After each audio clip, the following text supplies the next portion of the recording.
Hey, buddy. How's it going? Not too bad. You? Good, good, thanks. Good to be home. It's great to be home. Yeah, it's a bit of a long trip for you.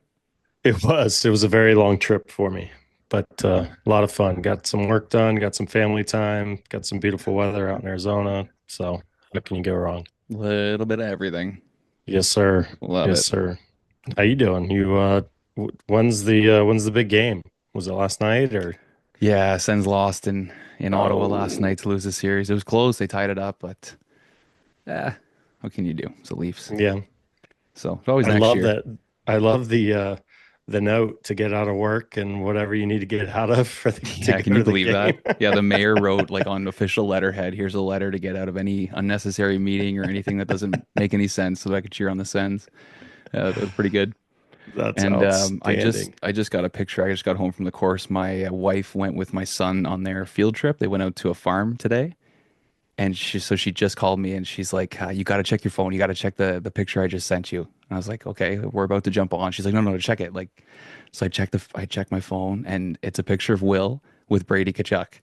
I guess Nah. he went out there with his family today. So my wife's like, I was like, Blake, like you asked him?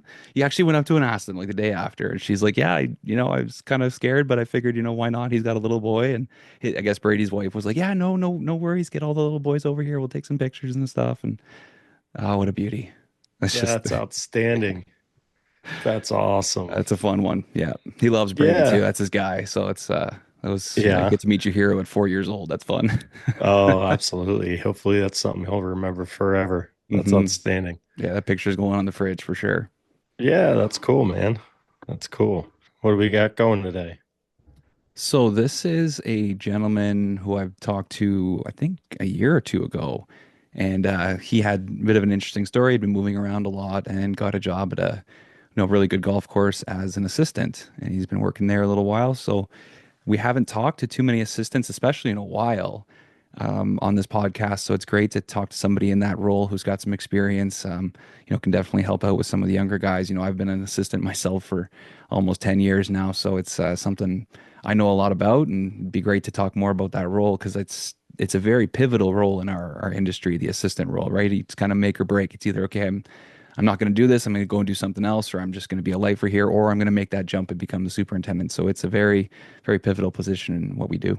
It's a very important position, and obviously these guys get in there and get a lot of the work done, and it'll be great to hear from him, learn about some of his experiences at Butler National and everywhere else he's been around. So looks like Penn State online. That's always fun. Yeah, I've been getting asked a lot about schooling lately, about that whole, do I take a certificate program? Do I do a 2 year? Do I dive into 4 year? Do I do it online? Do I go to the school? Yeah. It's a big decision. It's a big Yeah, it is, but decision. it's certainly it's an individual choice, I think. The more I'm going through the process now with my son, everyone's kind of built differently and learns hmm differently. And I don't think he's the kind that can do it online. He's gonna have to be there in person. And I think a lot of people are that way. They need to be there in person and soak it up and be surrounded by other people going through the same thing versus, online. It's typically very individually driven. You may have some Zoom calls and stuff like that, but you're not really getting to know the people, your peers, the ones going through it with you, and it's a lot more difficult to do some group learning and stuff like that. So yeah, everything. I think it's very much an individual decision and what's right for that person. So Yeah, you think about all the people we've talked to, there's no right or wrong answer. There's no right no, avenue. Like it's all no, about how you're going to do it, the people you meet, how hard you're going to work and yep. taking the opportunities when they come. Yeah, yeah. I mean, you see guys, we talk to guys with 4-year bachelor degrees in turfgrass management. We talk to guys with 4-year business degrees that have certificates and, everything in between. So um, there's several ways that you can get into this business. Again, there's no one way. It's all what fits your specific needs and your strengths and weaknesses and all that fun stuff. So, uh, you know, it's lots and lots of ways. I'm rambling right now. I'm going on very little sleep. Oh Probably no. probably like you. Yeah, yeah. I always find like, I work at the golf course all year Yeah. and you're getting up early and everything, but the first couple weeks when you're training staff and you got everybody in and the golf course is busy again and there's golfers everywhere, I just find those are the mornings it's just so tough to get up and get in there. That extra Yeah. motivation. So, yeah, I've been Yeah. tired the last few days for sure. I'll bet. Yeah. So the course is open now. Yeah, we opened yesterday. Yeah, very Sweet. healthy. Just the way that our spring played out here, everything's very green and looking good. So, we're able to kind of, instead of playing catch up and starting to, having to do a lot of stuff, we're able to kind of start on some projects right away and, you know, Sweet. start getting some stuff going. And we got an awesome crew this year too, which, we talk about on the show all the time. That makes or breaks everything. And we have so many great Yeah. guys and a few girls that work on our staff, and it just makes it so much fun throughout the day. So Yeah. I love my job, man. Like I love being at the golf course and just being there. I even noticed the other day we were playing golf. And I love playing golf. I love the game of golf and the challenge and being an athlete and stuff. But getting to work on the course and just feeling that ownership or that pride of being out there in your work, and I don't know. I love working on the golf course. So it's that greenkeeper in me when I'm out golfing, or it's like I still enjoy doing other things out here too, Oh, absolutely. Hey, Zach. Zach, what's Hey, going how on, you doing, brother? guys? Not much. How we been? Not too bad, not too All bad. good. We were just All good. chatting away You here. at home knocking this out, or are you at the office or what? No, I'm at home. It's some crappy weather out here, so it's been a wet, cold spring, so we're keeping the guys in. Nice. There So you go. Where are we chatting with you today? I'm in Highland Park, but just Chicago, Chicago area, suburbs. I live north of the city. Where I work is west of Chicago, so pretty self-explanatory. Chicago. What's your commute with that Chicago traffic? Obviously, You in the know what? morning's probably a little easier. Yeah, my biggest commute is going 15 minutes west to get to the highway. I live right next to Lake Michigan. And then in the morning, it's like 40 minutes. And then on the way back, it's called 294. So going southbound, that thing is just jam-packed, But headed back up north, again, it's probably 40 minutes. So it's continuously traveling, which isn't bad. It's better than just stop and go, stop and go. I used to live in the city and it's only 15 miles from my course, but it would take me an hour, 45 minutes sometimes. And That's Wow. insane. So brutal. White Sox or Cubs? Oh, Cubs all the way. Yeah, nice. Yeah, Wrigley Cubs Field, eh? all the way. Yep, yep. I mean, Wrigley Field's a gym. Used to have season tickets, used to go to a lot more games, but working in the golf industry, half the games are at 120, can't make them. Oh, So, that's true. That's tough. Remember yeah, Rookie of the Year, that movie growing up where the pitcher was for the Cubs? That was yeah, sick. I used to yeah. love that movie. I think that's the same actor that's in American Pie, I think. Yep. Oh, really? You're right. Yeah, I Yep. believe Yep. Same so. I dude. believe so. It's like when he was Oh, a that's kid. hilarious. Yeah, a So lot of baseball movies. with that commute, then Zach, is do you find that as beneficial for you to be able to decompress after a long day at the golf course? Is that 40 minutes, before, maybe thinking about what you have ahead, and then that 40 minutes home, is that valuable time for you as you're going in and leaving the course? Definitely. The commutes are different in terms of what I do. In the morning, I listen to a podcast or I listen to music, just kind of get myself awake. And then definitely on the ride home, I more than not sit in silence. Just listen to the engine, let the thoughts go, what we got accomplished today, what can we do tomorrow? How can it be better?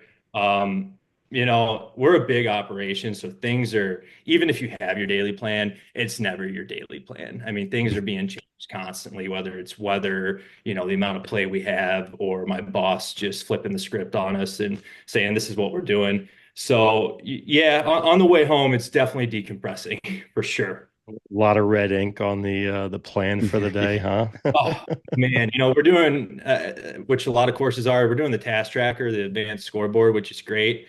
But you still got your notebook on the side. Yeah. Reconfigure things. You got your red ink, your X marks, your check marks. You got three Diegos and four wands. You got to figure out which one's which and where they're going. So So before we get too deep in this, Zach, why don't you go ahead and give us a little introduction of yourself? yeah, my name is Zach Sack. My dad had a sense of humor, obviously, That's excellent. but it's better than Harry or Paul, I guess. Um, so Yeah. So Zach Sack, I'm originally from Arkansas, a little town called Dumas, Arkansas, southeast of the state. It's where my extended family is. They farm a 6,000 acre crop farm down there. Oh, Used to work there in the summers. And then when I was really young, my dad moved us up to Chicago. I've been here pretty much my entire life. It's where I was raised. Went to school here, went to college in Illinois. And then after college, during college, worked at a golf course, went at a golf club for during the summer for 4 years, just as a labor guy to stay busy, make some cash. Really enjoyed it. After that, owned baseball academies for about 4 or 5 years, and then sold those and was just kind of looking into my next steps. Decided that I'd, you know, do part time at my local golf club just to get free golf. And then, a few weeks later, my boss at the time was asking if I was interested in the industry. I was trying to figure out my next move, said I'll give it a shot. And 8, 9 years later, I'm still in it, chugging away. So, and now I'm currently at Butler National Golf Club right outside Chicago. Sweet. Well, before you came on, we were talking a little bit about school, and you took the 2 year program at Penn State. Talk to us a little bit about that, and why you decided to do it online. Yeah, Penn State Online was great. I mean, it's up to you to get your classes done. You set your timeline. Teachers are extremely responsive. If I could do it all over again, and getting out of high school, if I knew I was going to be a superintendent one day, I definitely would have gone to the 4 year in person, just because you're exposed to a lot more. It was good. It was fun. You know, some people might not want the college route, in this industry or just life in general. And you don't necessarily have to go to the 2 year. You can get, the 8 or 12 week certificate, which is just as good. I mean, I've seen guys move on to some really big name courses down in Florida just with that 8 or 12 week certificate. Um, you learn a lot, but I think we all know you learn a lot more on the golf course. Um, I mean, this is an industry where experience matters. Um, and you see that a lot these days with kids moving really quick in this industry. Year as an AIT, 2 years as an assistant, then they're a superintendent, and all the more to them. But experience matters a lot, but school is also important, especially with landing some of these jobs. another baseball guy here, Adam. I feel like we're running into, former professional baseball players, collegiate baseball players. They're everywhere. Is Mhm. there is there something there in the water? Is it the teamwork aspect that you just love being around that kind of made this an easy transition for you then? Yeah, I think so. You know, it's an outdoor sport, right? And golf is an outdoor job. So, they kind of go hand in hand to some aspects. But you like bringing a crew together and seeing a plan go out. And, I had 45 coaches underneath me and add another 20 instructors and getting out of the industry and then getting into the golf industry. It's similar to running a crew. And that's what I like. I like managing personalities and seeing a crew come together and get everything done. Plus, like I said, being outside is the biggest thing, I think. So, what was the transition to Butler National like, getting into that role? Yeah, it was interesting. I was at a municipal course for 6 years as the assistant. It was called Glenview Park Golf Club in Glenview, Illinois. And I was very fortunate enough that my superintendent that had just started there spent 15 years in the private industry. So he carried a lot of that mentality over to the public world. Um, but it's different. I went from 45,000 to 50,000 rounds a year to 10 to 11,000 rounds. We don't see a whole lot of play, and I would say 80% of our play are walkers, so we don't have to deal with the car traffic. Um, in the end, we're all cutting grass, right? We've got similar practices, but just the day to day is a lot different. The pressure's there, but I don't feel the pressure from golfers necessarily. We're not mowing a fairway, two stripes, pulling off to the side, let the group play through, two stripes, pulling off to the side. You have a group come by, get out of their way, and then you can pretty much mow the entire fairway again. But it can be stressful. I mean, we got 25 guys on crew plus three assistants. a mechanic, an assistant mechanic, an AIT, an intern, and then my boss. So it's a lot going on at all times. I'd love to hear your thoughts on expectations. I think, I grew up at a top 100, very fortunate to be at a very nice club growing up, and we'll also spend some time working at a public golf course. And my personal thoughts were that the expectations really didn't change a whole lot. Your public fee player, in my experience, expected just as much as the guy going out at that private course. What do you think? What are you seeing as far as similarities and differences as far as expectations at those types of facilities? I think expectations, like you said, they kind of stay the same. I would say the difference for me between the two is these members are signing my check. In the public world, you're just out here playing golf. Like, I'm sorry that, we have 3.5 inch rough. It's rained the last 2 days. Go enjoy your round. You know, the expectations are always the expectations. You want to deliver the best, playing surface as possible. Um, at Butler, our members are very involved. They care about the course, the reputation of the course. So if, we're rolling 11 and a half, that's a slow day for the members, and we'll hear about it. If like we do the drill and fill, I'm pretty sure you guys are probably familiar with that. We've been having to come in every year, early October. Well, we still have holes in the greens. Members know what's going on. They know the benefits of it, why we're doing it, but gives them a bumpy putting surface. So we'll hear about it. And then you get your complaints. Why are greens slower nowadays? Well, we've been open 3 weeks. I think we've had 100 players out. Plant health kind of takes priority at that time. We're not going to roll just to roll for X amount of members. So Memorial Day things start to pick up for us, and then more complaints come in. But the public world's just a different beast.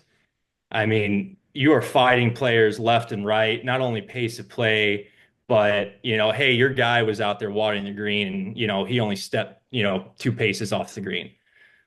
I'm sorry, I'm sorry that the $80 you paid are now ruined. I'm just glad to be out of the public world personally. There were some times there where guys were pushing the button a little too much. You talked about the players that come out early and some of the things that they see and your priorities and how the golf course may not be perfect for when those early rounds are coming up. How do you communicate with your members and how do you set those expectations? There's not anything in particular that we use. I mean, we try to keep a pretty open communication between us and the golf shop. The golf shop usually has most of the communication with the members about what's going out in the course and whatnot. I think our members, they just trust us enough, to supply great conditions at all times, that there's really not that, hey, what's going on? You know, did you aerify tees or greens? We'll let the pro shop know, and then the pro shop will let the members know. But there's not a Twitter account or anything like that. It's pretty old school. It's just straight golf. And yeah, I would say Butler is not antiquated, but it's got that old school mentality to it. So You guys have hosted a few Corn Ferry Tour events, it looks like. How do you guys kind of prepare for an event like that where you're going to have thousands of people showing up at the golf course? the Corn Ferry that I worked actually was at a different course. I apologize. Oh, okay. We No, Yeah, that's my bad yeah. too. Yeah, no, no, no, no. That was at the Glen up in Glenview. It's another Fazio design course. It's a semi-private. I've done that there. We do have the Corn Ferry players come and play our course, a couple days before they do that tournament. And we prep it as best as possible.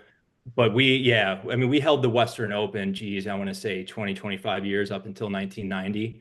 And then after that, they left us and we haven't really held anything since then. I was gonna say you guys are fairly exclusive up there, man. I can't talk today. I'm struggling. I apologize, Zach. Didn't Yeah, bring my no. A game A little today. jet lag from the trip, eh? Oh my gosh, yeah, you have no idea. Um, Give me some history of the golf course because I don't think too many people know about Butler National. Yeah, Butler's known well within the Midwest, especially Illinois. We are very exclusive. So I'll be a little cautious on what I say and don't say. Yeah, yeah, Um, exactly. Keep it tight. yeah, I yeah, was a little surprised when I saw you, willing to come on here and talk about the course. I'm like, man, this is yeah, great. yeah. Things are changing. To be honest, now that I think about it, I probably should have asked if there's like a no media clause or something, but Uh-oh. Well, you're not showing the golf course, so you're right, safe. No, no, right. Yeah, exactly. It's all positives. there's not much on Butler. Even when I was interviewing, trying to do all this research on Mike Saul's my boss and Butler, it's very limited. So it's a Fazio course. It was built in 1972. We're right underneath 7,600 yards. I believe we're 70 par 71 or 70, and then Jeez. our slopes 155. Oh, So yeah, we've It's exciting. got 10 forced carries. Um, Rough is long, fairways are small, greens, don't have a whole lot of undulation to them, but the subtleties in them are extremely difficult. Um, I'd love to come up here and say it's the most beautiful course in the world. It's not like going out to Colorado and playing a mountain course or playing something in Hawaii. It's your normal Parkland style course, but it'll beat you up. I don't care how good you are. I mean, we have this thing called a Butler Cup, brings a bunch of other clubs to come by and play. And I was up the putting green at the end of it, and there's this dude walking by with his buddies, and he's like, "Man, this is the hardest, easiest looking fucking course I've ever played." Because it's all right. It's all right in front of you. There's no tricks or gimmicks, but it's tree lined. It's thick rough, dense rough, tall rough. And it's a beast. I consider myself a fairly good golfer, and I'm happy if I shoot in the low 80s out there. Getting close to par is impossible for someone yeah. like me. I was gonna say 7,600 yards, par 70 or 71. Like, write me down sign my card for a 90, and let's go to the bar, man. Yeah, I mean, let's Yeah. exactly. just go. Oh, We'll man. just play a scramble. Yeah, yeah. And yeah, it's a beast. So it was designed for tournament play. I mean, we've got all the room in the world for grandstands and whatnot. And so I think it was Phil Mickelson who came out and played like a decade ago or something like that. And he came out and he was like, yeah, he's like Butler could hold a major in a week if you gave him enough notice. So, but because of the being so exclusive, like when I was at the Green Start Academy, you're hearing Shinnecock, Pine Valley, all these names, and then they're like, "Where are you from?" I'm like, "Oh, Butler National Golf Club." They're like, "Oh, where's that?" And in my head, you got to, okay, I get it. We're not on the grand stage, blah blah. But back of my mind, I'm kind of like, well, kind of somewhat of a big deal in Chicagoland. I mean, held the Western Open for 25 years, but yeah, not many people know about it. Well, we'll go back to Butler for sure because I know we got some good questions about that course and everything there. But we got to ask you about the Corn Ferry because you got to work the course or you got to work the tournament a few different years. What was Mhm. that like? What's the differences in that game? And what is it? My follow-up question to that would be like, what does it compare to more, the public course or the exclusive private course working those tournaments? Yeah, working the Corn Ferry was great. So I worked for Glenview Park Golf Club, and then we had the Glen Club, which was down the road. Across from the Glen was our 9-hole course that we also had. So there was a weird marriage where the Park District paid for like 25% of the Glen's maintenance building, and then they took care of our 9-hole. So in return, me and my boss would go over and help every morning with the Corn Ferry. And it's not a huge tournament, it's not a major or anything like that, but it's different. I mean, it is definitely different. It is everybody shows up, you got your jobs, you've got your route, and if you deviate from that, luckily there's always someone out there, to kind of from the Glenn's maintenance crew to kind of show you where to go. My first year was a little different. They started cutting fairways on 18 and they were just two-toning them, and a hydraulic leak just right Oh down no. first center cut all the way from the Damn. beginning of the fairway all the way to the green. And it's not like Augusta where they had us out there with a sod machine putting new grass down. It was this sucks, but I mean, they're teeing off soon and we don't have the labor to do that. I mean, 15 volunteers, 20 volunteers plus his crew. So it's not the grand, grand scale of things, but it was all roped off. It looked like a professional tournament. It was cool. How we kind of run our day to day is very similar to how they ran their tournament day to day. Everybody's got their routes. It's very organized. There's tons of communication. Um, yeah. So, yeah, It's crazy, but it's professional. yeah, it's crazy, but it's professional. And like I said, that's a semi-private course, but it's also like $300 to play. So I don't see a whole lot of public play out there. Yeah. I'm curious about, we talked a little bit about your journey into this career, and you kind of went back maybe a little later in life, as kind of a second act for you. Do you think having that additional maturity, other experiences, life experiences, work experience, do you think that's beneficial for you? Uh, do you think that's helped you be a better superintendent, assistant superintendent, and leader there in the maintenance facility?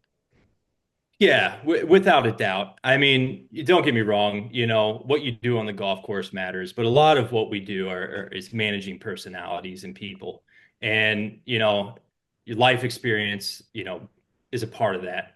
Like when I got in this industry, I was very lost. I lost my little brother, him and three of his buddies, they died in a tragic boating accident up in Wisconsin. And January of 2016, and he was a big part of coaching with me. We grew up playing baseball together. So I stuck with baseball for another year, year and a half, and then completely got out and was just was looking for happiness elsewhere. The one thing that you're so involved in and delved into, and it brings you this joy, and you have this commitment towards it, and then some event happens you have no control over and just takes everything and rips it away from you.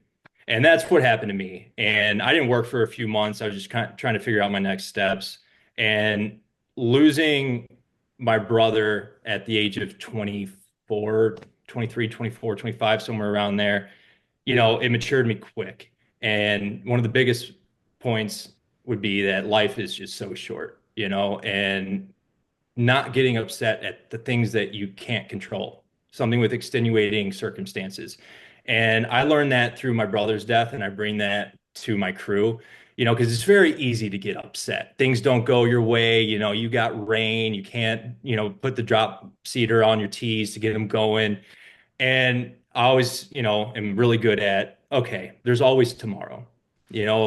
Sure, it might push us back a week, but everybody relax. Tomorrow will be here. It'll be a better day, or at least we'll try to make it a better day. And I wouldn't have had that mindset so well stuck inside of me if my brother hadn't passed and matured me that way for sure. It's heavy, dude. Yeah, hey, right? I try to keep a positive light as best as possible. We've all done dumb stuff in our lives, and probably we're closer to death than we ever will realize, right? I mean, I remember bombing a hill on a longboard going like 40 miles per hour with my buddy in his truck following me behind to see how fast I was going. Like, had I fallen off that, like, God knows what had happened. Some people aren't as lucky, and that's just kind of what happened with my brother and his friends. And it gives you a different perspective on life and what's important and what's not. And what's important to me is my family and my friends, taking care of them and taking care of a golf course and its members. And to some that might seem like a simple life, but typically those that have had a hectic upbringing and start to life will typically want, a boring kind of, it is what it is, none of this, just kind of straight across. And that's kind of where I'm at. So You touched upon it a little bit. I'd love to hear you kind of expand on it though. Like having that perspective, how does that change everything from a work, even in just your general everyday life? I mean, how does something like that impact you and change your mindset? yeah, it changes everything. You got two roads you can go down depending on where your life's at. You can learn from this, or you can just kind of push it aside, never deal with it, and continue on with life. Um, not to say that I was a bad person. I've always held myself in good moral standards, but it shined light on areas that I needed to work on. I realized that I was really selfish with my time, like with friends or girlfriends or family, like if I didn't want to do something, well, my view was it's my time, I can do whatever I want with my time. Um, and other aspects of life and everything just kind of changed. And you bring that to the crew because we can have these horse blinders on, right? Where we're just so focused on what needs to get done. And when that doesn't happen, you can freak out a little bit. The pressure's there. And again, I always kind of go back to there's always tomorrow, like the hardest thing to do in this industry is to do nothing at all. I'm sure we've all heard that a billion times. Like, oh, it's gonna rain tomorrow. Well, we could probably push this, And I feel like me and my boss, Mike, are really good at knowing when to push the envelope and when not to because of that mindset of, well, there always is tomorrow. And then you just want to be a good person. Like I said, life's short. You want to be a good person. You want to help your crew out. You want to help them succeed as best as possible, and what I've started to realize is, these guys want more responsibility. The more responsibility to give them, the more in tune they are, the better they are. And all of a sudden you got this well-oiled machine and you've got people that are in management roles that are see the big picture, but also understand that shit happens. Equipment breaks, hydraulic lines leak, shit doesn't get done, miscommunications out there. I mean, it's chaos at all times, and you just got to keep a cool head and compartmentalize and keep a really level attitude to everything. And I tell my guys all the time, stuff's gonna break. Like stuff is gonna Yeah. happen. We just got to limit the mistakes and prepare for the worst. But that's you have certainly a lot of stuff going on there. And when you left the baseball industry, obviously that's a big change. And we've met a lot of people that have made changes in their lives like that to move to the golf industry. Was there anything specific about that change, or was there any moment where you realized like, hey, this is what I want to do, kind of the rest of my life? Yeah, yeah. Again, like I said, I was just kind of looking for a job to stay busy at the time and not spend a bunch of money on golf. My boss at the time, Todd Vermillion, shout out Todd, does a great job. He was looking for an assistant. He had guys lined up, but you know, everyone wants to work at a top 100 club or a place that does a tournament, where you can make a name for yourself and make the contacts. It's really hard in the public world to get assistance, unless you got someone really close by that's interested or someone in your crew that can kind of work their way up.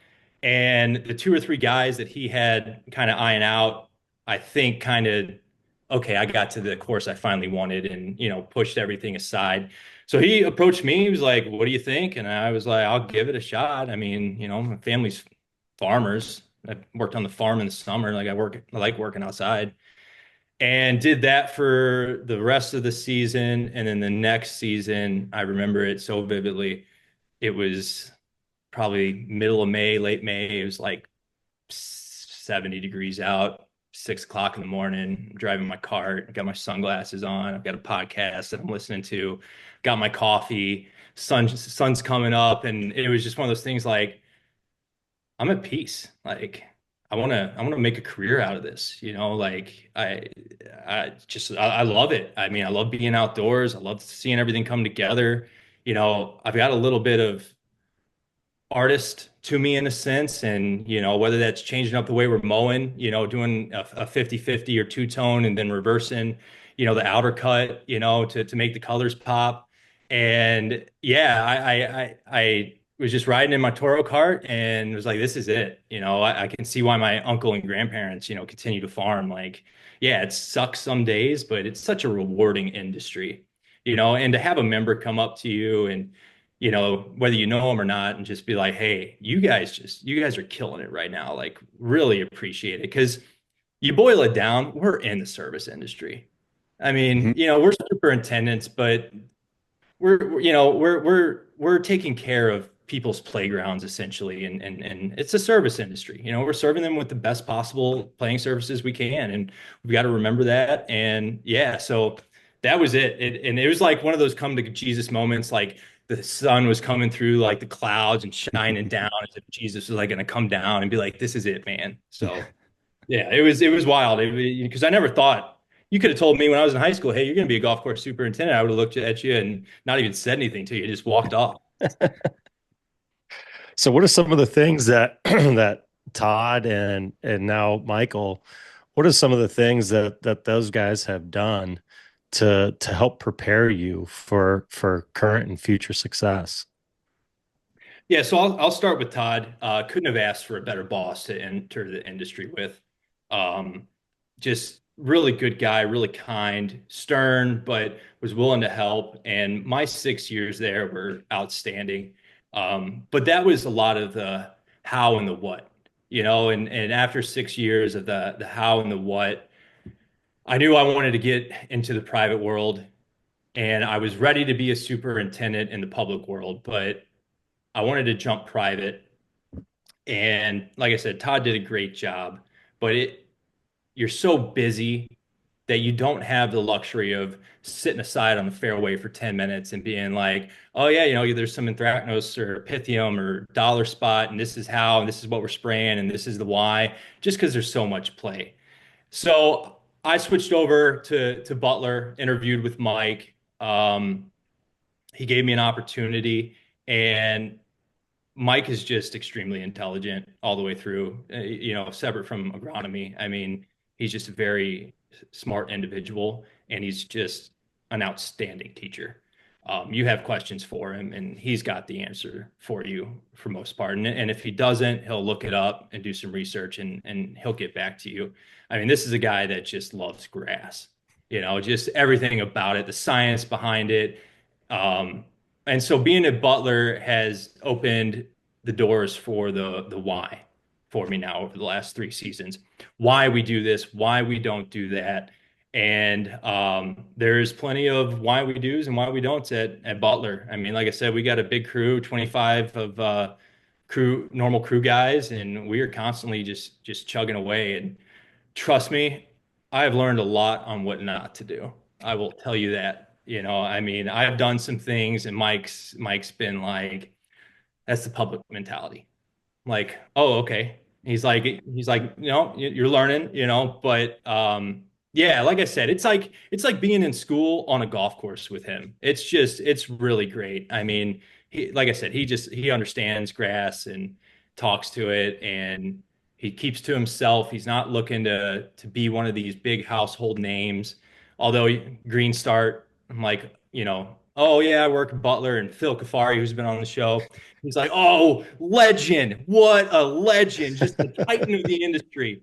And, and Zemmers was there as well and kind of saying the same thing. And so that was really comforting. And yeah, man, like I said, it's just kind of being in school on a golf course. I never hesitate to ask questions. And anyone who's coming through this industry, you need to ask questions. I mean, there is no room not to ask questions because you make one mistake as a superintendent, that could potentially be your run at a superintendent, depending on where you're at, So learn as much as you can. Hopefully you get in with a superintendent that is willing to teach you, not just say, hey, go do this. This is why we're doing this. You need to learn. And so, yeah, it's been great. It's really propelled my career and got me to a point where, in the next year or two, I'll start to look for superintendent jobs. So. I can totally see Phil. I can totally picture him in that conversation and exactly what he said. That's hilarious. I quick follow up. Just you mentioned some of the mistakes, potentially getting called out on some of those by Mike. How important is it to make mistakes and to fail from time to time? I think it's extremely important, right? I'm just me personally. You can tell me what to do and I'll learn from that, but if I make a mistake, I'm definitely learning from that. I will never do that again. And, for forward references, hey, I already made a big mistake. Like I need to think things through, because your first solution might not be as good as your fourth solution. So you need to work things through and I don't know. You still want to be confident though, right? It's kind of that, you know, do first and ask for forgiveness or whatever the saying is, So you just got to go out there and make decisions on what you think is best for the day. And if you mess up, you mess up. You got to remember you're an assistant. You're still learning, right? And even the guys at the top 100 courses, Cypress to Pine Valley to Monterey, all the way down to Florida, they still make mistakes. We all do, like whether that be you get a sheet from your superintendent and it's like, okay, well, I've got my rate, but my quantity doesn't match up. Simple things like that. Perfection isn't attainable, but I do believe that making mistakes is very good for your development as an assistant and the realization that you can limit your mistakes, but they're always going to happen. For example, so I was on a box 18 green, which is near the clubhouse, working on the satellite, fixing a pump board or distribution board or something like that. We had our intern. He was showing up to interview our potential intern, and I hear this, "Hey, how you doing?" And it's like the third week in May. It's like 38 degrees out. This dude, he's got like 6 inch seam shorts on, Oh yeah. and oh yeah, Is he and Australian? Ready to no, go. no, no, I Okay. don't see any names. He's from the East Coast, and Okay. this white polo that was like super tight. He's well built. His nipples were just sticking out rock hard. And I'm like, can I help you? He's like, oh yeah, I'm here to interview for Mike, for the intern position. I'm like, oh, okay, yada yada. Fast forward, we get him on the sprayer, and we do a lot of spraying. We don't really mix, it's usually one chemical at most, rarely two chemicals. So we got three sprayers, they're going out constantly. Well, our intern, he had a somewhat complex spray. It was like we're mixing like four things with a PGR. And I give them a sheet. I highlight everything, what you're doing, your rate, your amount, the machine you're doing, direction, whatever, PSI, mile per hour. Very detailed, very hard to mess up. And I always tell them, check your sheet 3 times. So he goes and he mixes up. And I go, I'm checking greens and speeds. I come back, I'm driving past the chemical building, and I just kind of look to my right and I look in there, slam on the brakes. Like I did not just see what I thought I saw. And walk in there. I'm like, you did not put all these jugs in there, did you? He's like, yeah. Why? He put 6 jugs of Paclo in a sprayer. Oh my God.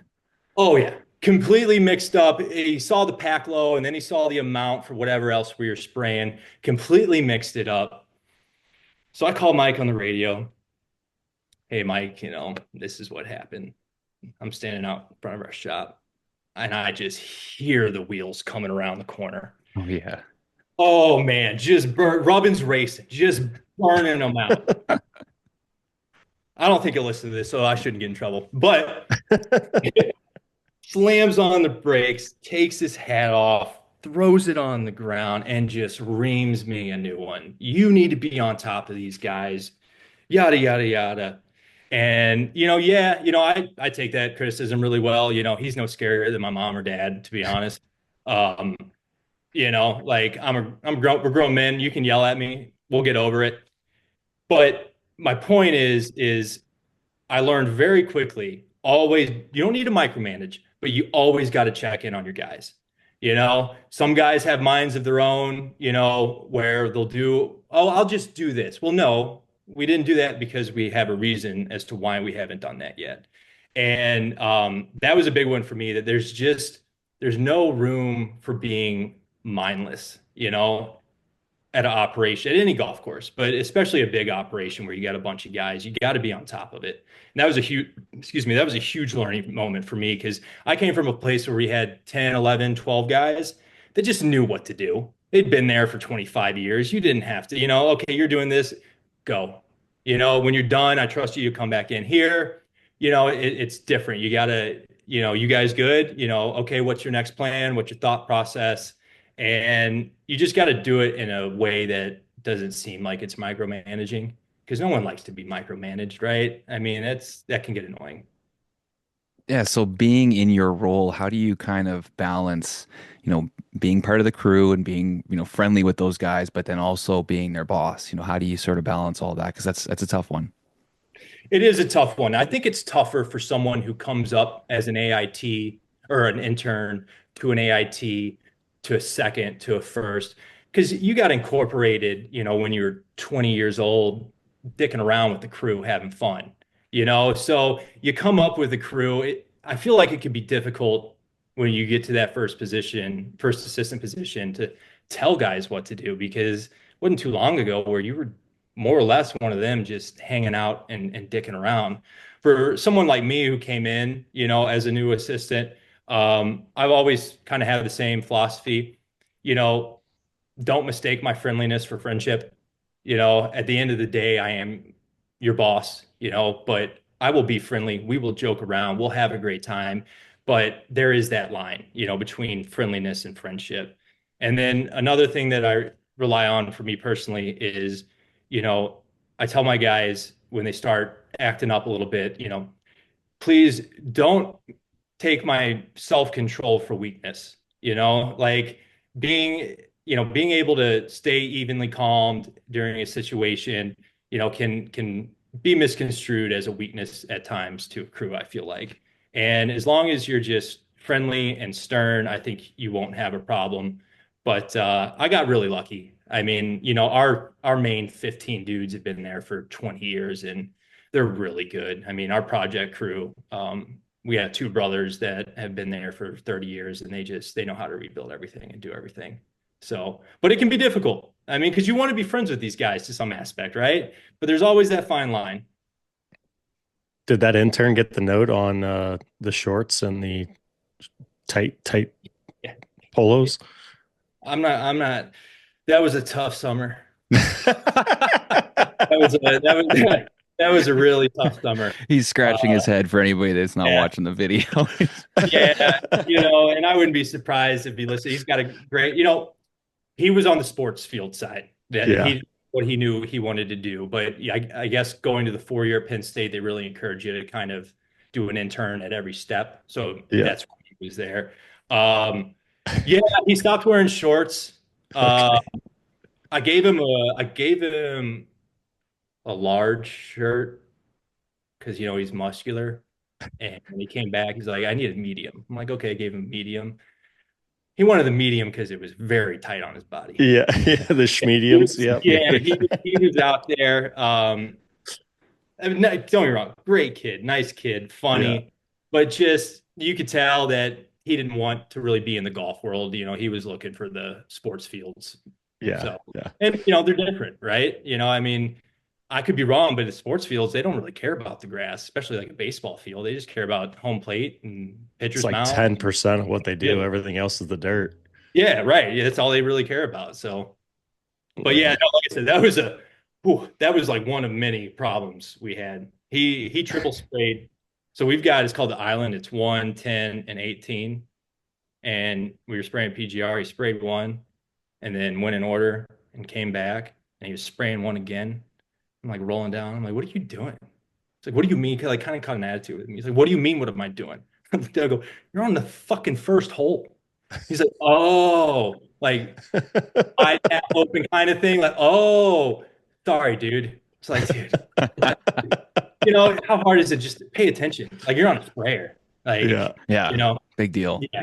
But our last intern last year, he's now an AIT, which is great. That's the idea. Intern, come back as an AIT, second, first. I think I was probably maybe the first, maybe the second time Mike had like in his 40-year career had gone out looking for an assistant. It's always been kind of coming up riding that wave there. But it's tough getting interns nowadays. I mean, especially if you're not a household course name. I mean, it is just really tough. Sticking with the sprayer talk, any good memories of yourself spraying, potentially early in the morning? Yeah, dude. So this is a true story, by the way.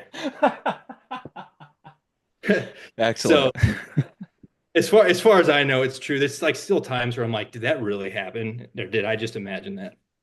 So being in the public world, our spray applications were at odd times. Like, you'd come in 8 o'clock at night, spray out 2 tanks for fairways, back at 3 o'clock in the morning, spraying out the next two. So I was spraying tees one morning. I was on the 15th hole, which is in the corner of our property. And you've got to go up front and back your sprayer up just to spray. And it's like 4:15, 4:30, pitch blackout. And I get in front and I like look behind me to like see where I'm at. And out of the corner of my eye, I thought I saw a figure standing, like lurking, like on the edge of the bushes. So I like whipped my head back around, didn't see anything. I'm like, what the heck? All right. Get back up there, spray my pass. Can't remember what we were spraying so long ago, but I do remember we had dye in the tank. Spray my pass, get lined up. I'm backing up. I get towards the back. We have a row of privets, making sure I don't back into those privets. And I see this white figure again in the corner of my eye. I whip my head around. There's this dude.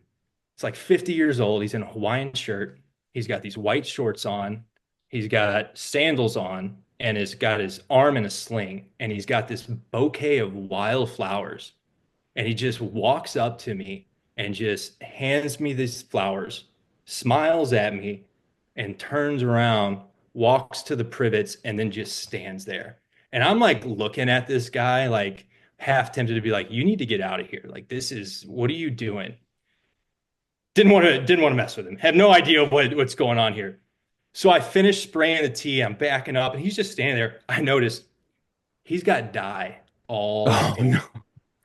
I mean, I guess he was standing right next to the boom. His white shorts have all these blue specks. His legs are covered in dye.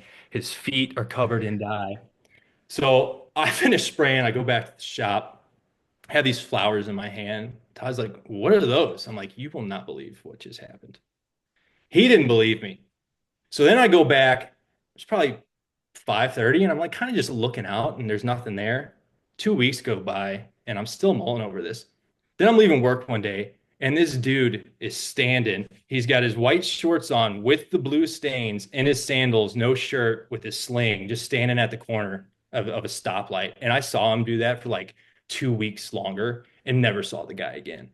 It was the weirdest, most insane thing that, because like where I was, it's like woods. There's nothing out there. Like I don't know where this dude came from. Like I don't know if there's a psych ward nearby or something or what, but it was just really, really weird. And it freaked me out. And then fast forward to our next year, I get a call and I come up to the pro shop. Someone wants to talk to me. And it's this dude. It's like a year later. He's still got his arm in this sling. And he walks up to me, goes, how are my flowers doing? I was like, what? He's like, yeah, my flowers that I gave you, how are they? I'm like, oh yeah, they're doing great, man. They're really flourishing. They're really going. He's like, great. He's like, I hope you know that those were given with love. And I was like, okay, thanks, dude. Yeah, yeah. I don't Oh know. my People, gosh. but it scared me. I mean, you're out in the middle of the dark on a sprayer. I mean, don't granted, our sprayer is lit up like you could see it from space. But yeah, that was a really, really weird one for me, man. I just never imagined that I'd envision something like that. It's Would creepy. have been great if he came up and said he was interviewing with Todd for an intern position, right? Yeah, right? I'm here for the interview. Yeah, yeah. Oh man. Yeah, That that is was the That's flowers is creepy unreal. though. Guy just walked right up to the sprayer yeah. and here you go. The Yeah, fuck, it was dude? just it was super, it was just like it's like one of those like am I being punked? Yeah, Like there's a camera on me for sure here. around, right? So yeah, that was wild. And then I had a couple wild spray stories. I accidentally went over some dude's white leather bag that I didn't see that was laying out in the middle of the fairway. I don't know how I saw Ooh. it. Had dye in the tank, like just completely sprayed his white bag. It was not good. I was going to say, how'd that go over? Oh, it was not good. And I remember it perfectly. He was like, I used to be a member at North Shore. And I remember looking at him, I go, well, I'm assuming there's a reason why you're not a member there anymore. Yeah. Just like you've been about. I got real chippy in the public world. It gets to you at some point. We closed down for COVID. We no tee markers, no nothing. It's just me and Todd. We're out there mowing. Got this dude on the first tee, part of our men's club. He's just taking practice swings, divot after divot. He's gonna play, roll up to him, like, sorry, sir, we're closed. Without looking at him, he goes, oh, I'm part of the men's club. And we went through this dance where I say something. He said, I'm part of the men's club like 4 or 5 times. And finally, I was like, you need to leave. He looked up at me. He goes, I'm part of the fucking men's club. And I snapped. And I go, and I'm part of the Mickey Mouse Club, but you don't hear me fucking talking about it. Like, you need to get off of here. And like that was like my last thing where I was like, okay, I need to get in the public world. Like these golfers are just killing me nonstop, you know. And the public world's great. I mean, don't get me wrong, or the private world's great. You've got your complaints, but they're way less, you know. And 9 times out of 10, it's about something important. Like, hey, you might want to go look at the pin location on 15. Like that's dicey. Like I five putted on that hole, or something like that, you know, or something simple. There's trash all over the pond. You know, it's not the well, why are the greens, you know, why are the greens so small? It's like I don't know, dude. We're a public course. It was built 100 years ago. Like we don't we're not going to start building greens in house, you know, at a public course. It is what it is. You know, or the well, I don't understand why we're on Frosted Lake. Can't you guys just get a turbine out on greens? It's like, what? You just blow the frost off the greens? Like, yeah, you know, get some guys with backpack blowers and just blow the frost off. You know, and our members understand. Like they're a little more in tune to the agronomy side. You know, they're paying money to be at this course, so they do a little bit research on their own, or they've been a part of a greens committee and board meeting and kind of understand how things run. In the private world, it's I'm here. You know, what do you mean I can't play right now? Like I'm here, I paid for it. So big difference. So was it a cognizant effort on your part to tone it down? Because like you said, I mean, you're still going to get people saying stuff. I mean, was that something you were aware of? Like, I can't do this now. Yeah, you keep it in the back of your mind. I mean, it wasn't a challenge for me. I mean, once I got into the private world, it was Mr. This, Mr. That. Hey, how you doing? Oh, I appreciate the input. You know, it's just they've and I don't know if this is right mentality. You know, you paid to come play today at a public course, and it is what it is. You know, I'm sorry if we couldn't get X, Y, and Z done. You know, this it is what it is. In the private world, you know, it's very much it is what it is, and it's the same kind of at all times. I grew up, you know, my dad is a member at a couple clubs around the Chicago area, so I grew up playing in the private world. And kind of have always had that respect for the private world and the members.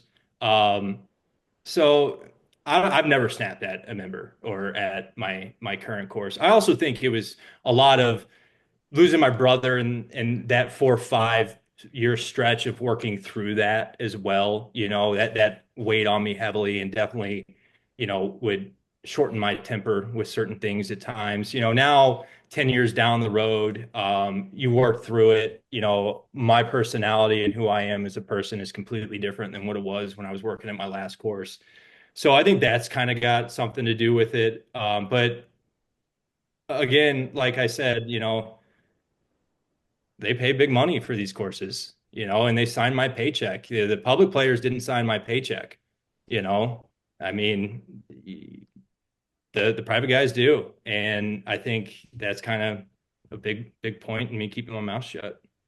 I think You know, you never know who anyone is, right? yeah, You oh know, yeah. like, you know, I mean, like for example, I had a guy that reamed me in the public world and fuck you, or yeah, fuck you, motherfucker. And you know, you work on a golf course, you know, because we're this whole area is very affluent. And you know, you work on a golf course, you know, I'm in consulting, yada yada. Turns out the dude worked for my fucking dad. Nice. Yeah, yeah, Nice. yeah. Oops. And I'm like, oh, small world there, buddy.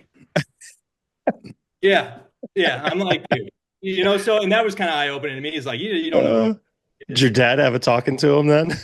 No, no, but I did. You know, I was having dinner with my dad down at Hugo's in Chicago, and he's like, "Oh, I got two of my employees that are going to meet us." And one of the dudes, this is like 2 weeks later, and you could tell we locked eyes. And he knew my face, but he couldn't figure out where it was Oh from. my And I'm like, gosh. well, I definitely remember. He's like, "Do we know each other?" I'm like, "Yes, we do." Like, yeah, you were the asshole like 2 weeks ago at Lindy Park Golf Club, and his eyes were just like, "I'm sorry, it was a bad day." I'm like, yeah, Yeah. Oh my gosh. Turf Today is brought to you by Toro. When it comes to spraying, precision makes all the difference. That's why Toro developed the GPS guided GeoLink system for their Multi-Pro 5800 sprayers. The system knows exactly where you sprayed and where you haven't, automatically turning nozzles on and off as you go. That means no more wasted chemicals or no more missed spots. And imagine what you could save with that kind of precision. Visit Toro.com to learn more. Toro, always solving, always evolving. It seems to me, Zach, you've got a very high emotional intelligence. You're very self-aware. You mentioned earlier dealing with your staff members, and not to take your um, calmness, I guess, as a weakness. How important do you think it is to have that emotional intelligence, to be in control of your emotions? How important is that in this role? I think it's huge. Every personality is different, right?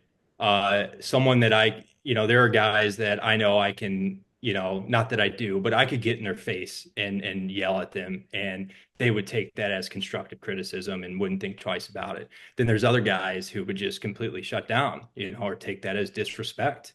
Um, so you gotta, with the emotional intelligence, you gotta be able to read your crew members' personalities and who they are. Like I've learned that Hispanic people, they don't really catch on to American sarcasm. Like I've learned that with my crew. Like I'll be sarcastic with some of my main guys, and they'll be like, "Oh, really?" I'm like, "No, I'm joking." So the emotional intelligence part is huge in every aspect, not only managing the crew, but just with your job. Like I said, you got to know when to get upset, when not to out in the course, and about certain things and things that are in your control and are not in your control.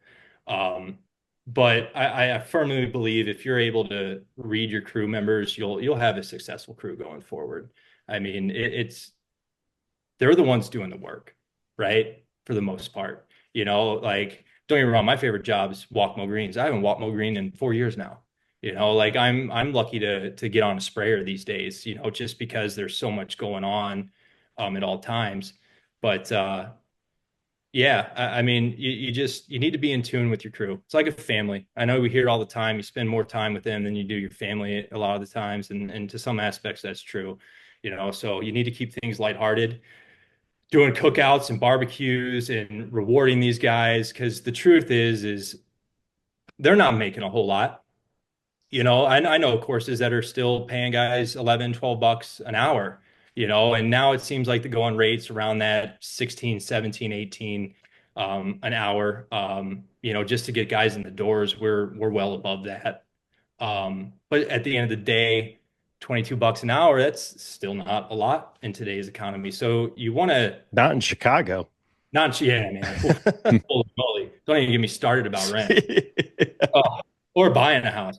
Yeah. But I try, like I'll bring donuts and coffee in once or twice a month to show their thanks. I'm always saying thank you. I'm always saying please. My tone is never too much with them. Like tomorrow, like I've got a kid on the way, so we're clearing out a bunch of stuff, making a bunch of space. I've got like 5 bags of clothes and shit that I'm gonna take tomorrow, and here, have at it. This is my way of saying thank you. I'm sorry I can't give you a $5 raise, you know. Um, so it's super important to be in tune with your crew and treat them well. Talk to us a little bit about the maintenance facility right now, because it sounds like it's a bit of a gong show over there, but big plans, right? Dude, Gong Show was a great statement right there. It is insane. I mean, so we're doing two phases. So we didn't do a complete knockdown. We're marrying a new building with an old building, which if anyone's ever going to do that, don't. Just knock it all Just down. build a new one. Just just start it all over. Yeah, so we're in the final stages of getting our 10,000 square foot prefab building up and running. We actually got the floor scrubber today to do our final cleaning before we start getting equipment and everything in. But it's been a long journey. I mean, the erectors told us that we'd be up like December 22nd, and they were like 2.5 months behind, and okay, not that big of a deal, but it is when you've got just massive amounts of restoration to do around your shop. I mean, our shop is in the middle of the course. So it's ugly right now. I mean, we've been building mounds and berms, but it's all bare soil. Can't get any of the equipment in. We're out of like 15 or 16 containers, and you never know. You got a sheet, but you never know which piece of equipment is where. It's terrible for our mechanic. He can't get organized. It's just it's been an uphill battle, man. I'm telling you guys, it is not been fun. I guess the good part is that we aren't displaced from our offices and break room right now. But that's the second phase. So they'll come in and completely redo our existing building, complete renovation. But that'll displace us in November. And I'd prefer not to be in like a little rental trailer during the winter in Chicago because it's windy and it's cold. Sucks. Yeah, need some extra heaters. Yeah, but I mean, it's awesome. It is so overdone. I mean, you light it, you turn the lights on inside, and it's like a freaking operating room. I mean, it is insane. Got heaters. I think ideally we stay around 55 degrees in the winter, so it's kind of cold storage, kind of not cold storage. Um, but it entails a lot. I mean, my current mechanic got new grinders out of it, which is cool. There you go. So yeah, and I mean this is more for him. I mean, he's going to be using all this stuff way more than we are. So he's pretty excited. Yeah, But and that kind of those little things make a big difference too, right? Hmm. Giving the team a clean, safe environment to work out of, I think goes a long way in that morale for the entire crew. So that's exciting stuff, man. Want to throw it to you. Is there anything we haven't talked about that you want to cover? I want to say that this, for anybody thinking about coming into this industry, it's well worth it. Long hours at times, but it's extremely rewarding. It was tough 10, 15, 20 years ago, but the pay is starting to catch up. I mean, I'm seeing stuff for $130,000 for lead assistants in some areas. I mean, Wow. Yeah, to that's to great. think to think, 20 years ago, assistants were making 35 grand, and now 10, 15, 20 years later, you got $100,000 more at some places. It's huge, and it's a great community. And I would just highly, highly suggest anyone that's thinking about working outdoors look into, becoming a superintendent. And the online program allows you to do it at your own pace. Yeah, that's awesome. Well, we Zach, we had a number of questions come in on our Instagram, and you did a great job in just going through everything you talked about today. You answered a lot of great ones. The one thing I did want to kind of end with was some advice for a young assistant. If there's a young assistant kind of running a crew out there, some of your advice from your experience for them. Yeah, just keep your head up. I think it's important not to have horse blinders on. Always have the grand picture in mind. I think it's also important you can take, what I've done. I was at just your local municipality course and got to Butler National, which is a very exclusive course. So don't let just working at a public course deter you from making that jump. Interview with, knowledgeable confidence. Make sure you know your stuff, and you've got just good as of an opportunity to get where you want to be. But just keep your head down and grind. You'll get there. We all get there. I mean, I'm 34 almost. I've been an assistant for 9, 10 years now. I'm being patient. Don't feel a need to rush. There's so much to learn at all times. You know, I've been at it 9 years and I'm still learning something new every day. So be a sponge, continue to do your own education. I am just a firm believer in that. Like, if anybody who's good at what they do and can grow grass, they are never just sitting still. They are always looking for projects to do to make their course better, and they are constantly keeping up to date with the science and everything that's going on with the industry. Because it's science, it's ever evolving, it's ever changing. You have to keep up with it. So continued education is extremely important. I mean, I myself have gone through probably close to 100 GCS AA videos, and then you add the TurfNet videos and all that. So just continue to educate yourself. Great Great advice. advice. Yep. Awesome. Well, this has been a ton of fun here, Zach. We appreciate you Yeah. coming on, and certainly a great episode. Lots of nuggets here that people are going to get a lot out of this. So again, really appreciate you coming on, and hopefully we'll cross paths sometime soon. Yeah, for sure, guys. I really appreciate it. Thanks for the opportunity and good luck going forward this year. Yeah, No, this sounds was good, awesome. Zach. Thanks Hey, All good again. right. luck with the baby too. I That's appreciate exciting stuff, man. Yeah, thank you. Thank you. All right, guys, we'll talk. All right, Okay, man. take Take care, care. brother. Oh man, that Brought the was energy. outstanding. Yeah, Yeah. yeah, great interview. Great Yeah, guy. sometimes when we bring people on who neither of us know or have like a previous relationship with, sometimes it's a bit of a gamble, but he's awesome.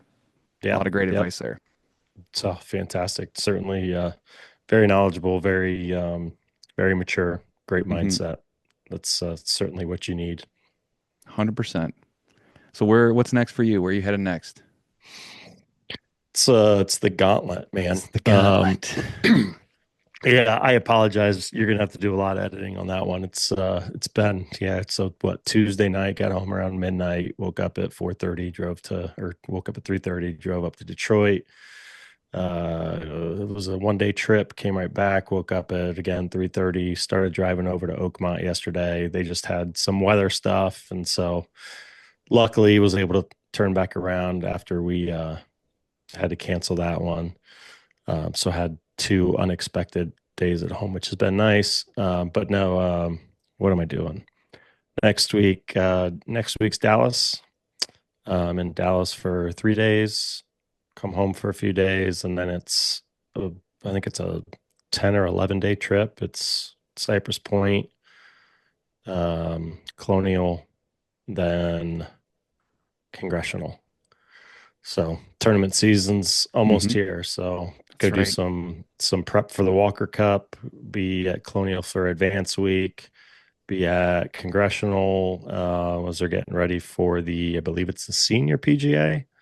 Um, and then I don't know, and then somewhere for a little bit, and then Memorial Week. So this month's gonna fly, brother. Yeah, it's exciting. That's exciting. So if you're working at any of those courses or tournaments, be sure to stop Ryan and say hi. And you never know, you might get on camera or on the Yeah, mic. yep, yeah. It'll be Advance Week for Colonial, so I unfortunately won't get to see everybody. I find you see a lot more during Advance Week. It's usually rinse and repeat come tournament Hmm. week. Yeah, definitely. Um, but I'll be at Congressional for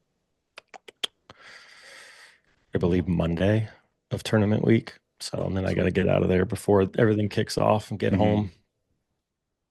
So yeah, no, Awesome. it's gonna be busy. All right, All man. right.